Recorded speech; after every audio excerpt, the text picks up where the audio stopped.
Hello and welcome to another pen video from me, Penultimate Dave. So I have here another pen for review, and this is on loan from a friend, and this is Gary Dapperman. So this is an Asvine pen. Now I don't have a full unboxing, so this is just a review video.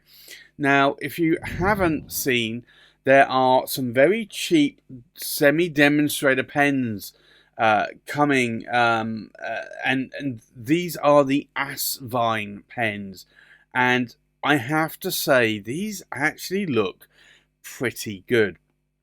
Now this is quite an interesting skeleton pen. It actually reminds me very similar of my Visconti watermark. It is quite a heavy pen. It is I believe a steel base to the pen. It's not going to be solid silver like my Visconti watermark, but it is more of a steel or a chrome. You certainly got a chrome finish to this pen. Has a very nice functional clip here, and it is quite tough, but you can see that there. And the beauty of this sort of demonstrator is that, or this overlay, is that you can actually see the ink sloshing around inside. Now this is very similar to that of a TWSBI VAC 700R. The reason being, and I will just show these side by side, is that they're both VAC filling fountain pens. Now the slight difference is that the Asvine comes in at around about 35 to 40 pound. So it is a lot cheaper than the TWSBI VAC 700R, which is more around the 75, 80 pound mark. But the Asvine is actually an interesting pen, and I have to say that I'm really liking the finish to this pen. It is actually quite nice. Now you can see the word Asvine engraved in there, and you can see that the chrome finish on this is actually polished quite nicely. If I unscrew the cap, you'll see it does have an Asvine branded nib. Now this I would say is a Chinese nib. It does look a little bit similar to maybe some of the Jinhao nibs, I would say. But it's kind of very faint etching on that nib. But it is a steel nib, and this is, you can see there, M for medium. Now the section here is actually a concave section, which I always find very nice. You do have threads there, and there is a little bit of an ink window there that you can see, but of course you've got the whole demonstrator there. Now in the size of my hand, it's actually a nice size. I'd say the section is a little bit thinner than I'm used to. So I would say that's probably around about a 10mm diameter. Can you post the caps? You can, but they're not going to really stay on. So they're not going to post securely. So personally, I wouldn't really be wanting to post the cap on this one. But it is actually a really nice size, and it is also a really nice weight. These are not light pens in any stretch, although I would say certainly the cap definitely does feel a little bit lighter. The clip, and more so the back end here on the cap finial, which is just a dome, a metal chrome dome there, is more metal, so it is more back weighted on the cap there. So if you wanted to post the cap, you could do, but you're going to find that pen is a little bit back weighted, at least for me anyway. But this is actually quite an interesting pen. I've been seeing these for a while. Quite a few friends have actually bought these, and I have to say I've looked at these many times, nearly bought them. Whenever I wanted the color, they didn't have it, and that was on Amazon. So, but you can buy these on Amazon, at least Amazon UK anyway. I believe Amazon US possibly as well. But you can also buy them on eBay. You can buy them on AliExpress, so you can get them cheaper than what you would through Amazon if you really wanted to go and get it for the cheapest price. But I'd say that these are actually pretty good. But these are vac filling pens, so this is inked up already. So I'm not going to pull that rod all the way back, because if I push it back in, it's going to eject ink. But I just wanted to show you there that that is a vac filling pen, and it did come inked up, so I don't really want to waste the ink and put some new ink in there just to show you the vac mechanism. But if you've seen a TWSBI VAC 700R, if you've seen a Visconti VAC or Power VAC filler, it is exactly the same filling mechanism. So I think with that, let's take we'll do a size check, we'll do a weight check, we'll do a pen comparison, and then we'll do a writing sample. So the length of the pen, we are looking at about 144, 145 millimeters in length. The length of the cap, we're looking at 64 millimeters in length.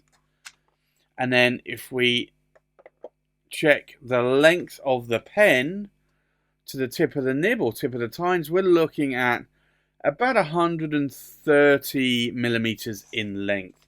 So anything normally around 128 to 130 plus is what I would say is an oversized pen. And you can see here in the size of my hand, this is certainly an oversized pen. It is a fairly lengthy pen in my hand. So I think with that, let's do a weight check.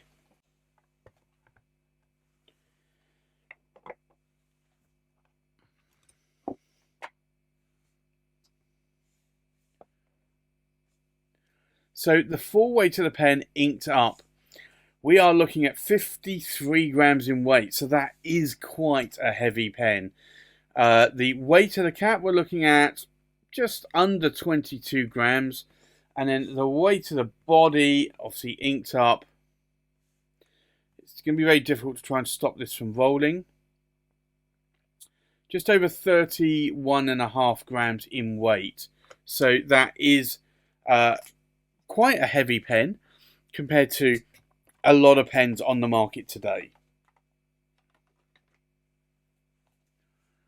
So I think with that, let's go and do a comparison with other pens. So from left to right, we have a Conway Stewart Churchill in the blue Stardust, a Conway Stewart Churchill in the red Stardust, an Atelier Lusso pens, and this is the Carina in the black ice Illuminite. We have a TWSBI VAC 700R. We have an Asvine V169. We have a Dens Pens Fafnir. We have an Estabrook Camden. We have a Twist Pens Volcano. We have a Scribo Feel in the blue-grey and a Scribo Feel in the blue-black. So I think let's go and do a writing sample. So this is the Asvine. And it is the V169. Now this it is a power vac or a vacuum filling pen. I want to double check actually, because I think this is writing it very much like a broad nib, but it is actually, I'm just looking at it on the nib itself. It does say it's an M for medium there. So that is quite interesting.